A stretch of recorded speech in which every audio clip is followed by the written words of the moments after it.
În jurul anului 1900 trăia la Sfântul Munte un duhovnic renumit, Părintele Ioan. Se nevoia la schitul născătoarei de Dumnezeu, unde, după tradiție, Arhanghelul Gavril, sub chipul unui călugăr, a făcut cunoscută cântarea Cuvine-se cu adevărat. Părintele Ioan povestea că, odată, a venit să se spovedească la el un tânăr care lucra la schitul Sfântului Andrei, așa numitul Serai, care i-a mărturisit, printre altele, următoarele. Când era mic, a murit. Mama lui atunci a fugit la biserică să se roage. Locuiau în împrejurimile Sereșului. Vecinele au alergat imediat. Au schimbat copilul și l-au pregătit pentru înmormântare.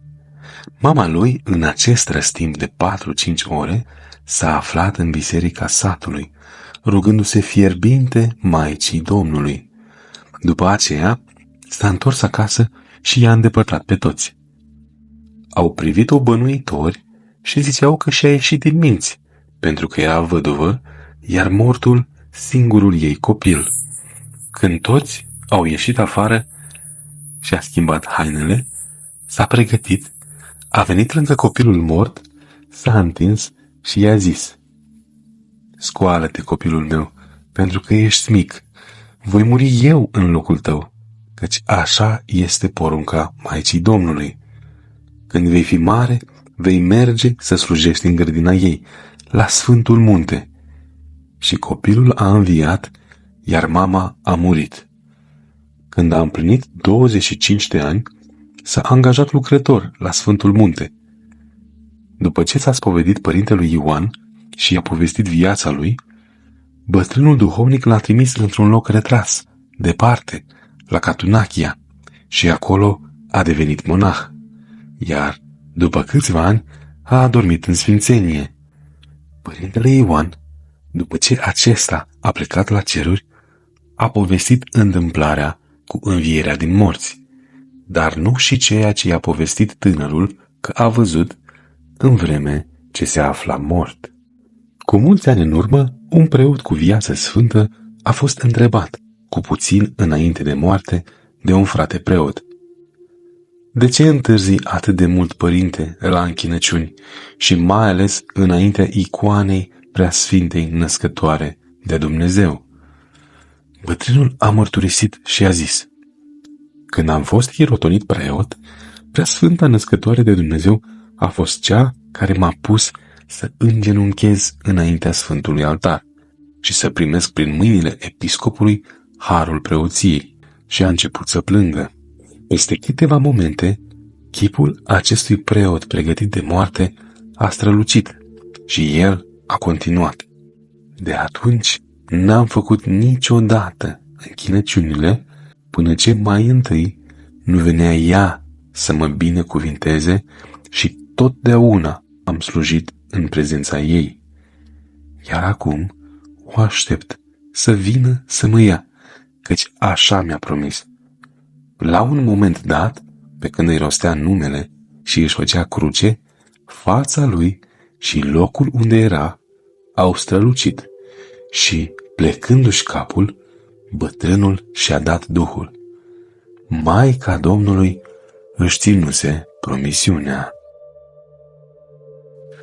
Odată, o tânără s-a mărturisit, dar starea de păcat în care se afla l-a făcut pe duhovnic să o oprească de la Sfânta Împărtășanie. De aceea s-a enervat și, sub imboldul mândriei și al egoismului, a alergat la episcop, fiind ruda lui, și a protestat.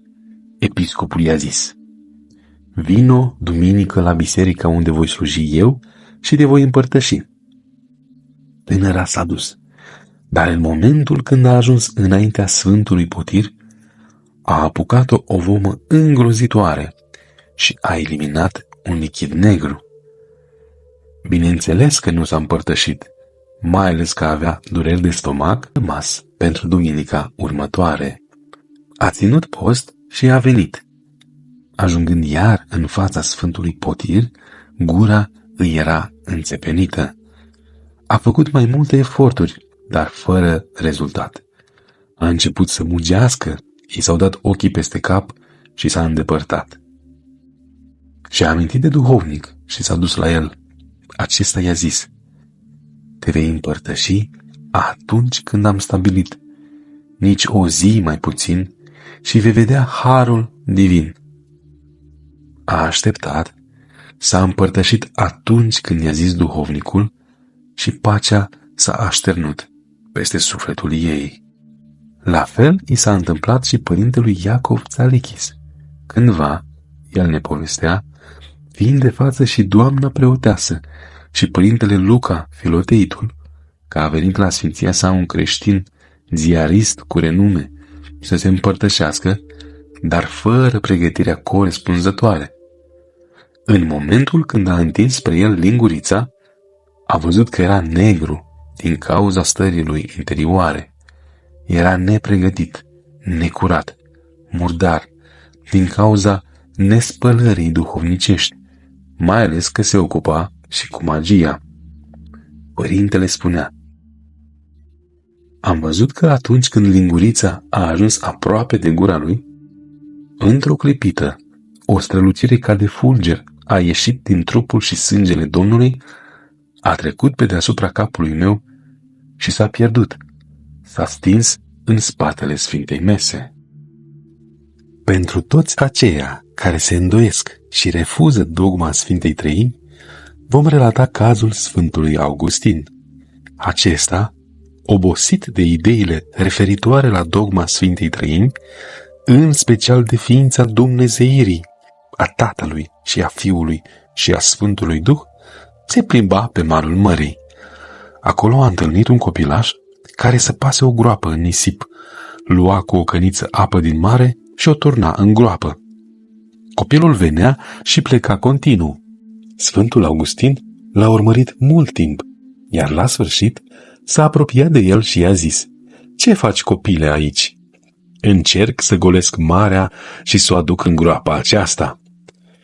Bine, copile, dar chiar dacă golești marea, poate ea să încapă aici? Nu se poate așa ceva. Dacă marea aceasta nu încape în această gropiță, dacă este cu neputință de realizat acest lucru, cu atât mai mult Dumnezeu, Sfânta Treime și tainele Lui nu pot încăpea în mintea ta limitată, i-a zis copilul și a dispărut. Copilul era îngerul lui Dumnezeu, trimis lui. Toate cererile, rugăciunile și tainele se încheie cu un imn doxologic către Sfânta Treime, pentru că Dumnezeu este prezent peste tot și prin Duhul Sfânt ne ajută pe toți, fără excepție, căci însuși Duhul se roagă pentru noi cu suspine negrăite. Dacă El n-ar fi prezent, viu, în noi și în jurul nostru, la Sfântul Altar, atunci glasurile noastre la Sfânta Jertfă ar fi goale și s-ar pierde în văzduh, asemenea glasurilor preoților lui Baal, care au strigat de dimineață până seara, înaintea profetului Ilie și a regilor, ca să ia foc lemnele jertfei păgâne. Textul sfânt sună așa, dar n-a fost nici glas, nici ascultare. Cuvintele acestea s-au împământenit și le rostim și noi deseori. Nici n-aude, nici răspunde. Profetul Ilie a vrut să arate preoților lui Baal, izraeliților și regilor necredincioși, în special reginei Isabela, care îl prigonea și se străduia să-l treacă pe poporul lui Israel la închinare lui Baal, cine este Dumnezeul adevărat. Vom aduna lemne și vom aduce jertfe. Voi adunați-le aici și faceți rugăciuni, iar eu le voi aduna acolo, le-a spus Ilie. Cine va face ca lemnele să ia foc prin rugăciuni, înseamnă că îl cheamă pe Dumnezeul cel adevărat. Într-adevăr, preoții lui Baal l-au strigat pe zeul lor de dimineață până seara, dar lemnele n-au luat foc. Profetul Ilie a adunat lemne și a făcut un șanț în jurul lor pe care l-a umplut cu apă. Și a ridicat mâinile odată și până să apuce să le coboare, a căzut asupra acestora foc care le-a înconjurat arzând și toate pietrele din jur. A urmat uciderea celor 300 de preoți idolatri ai lui Baal. Atunci ura Izabelei a crescut înfricoșător. L-a urmărit pe Ilie, dar acesta a fugit în munți.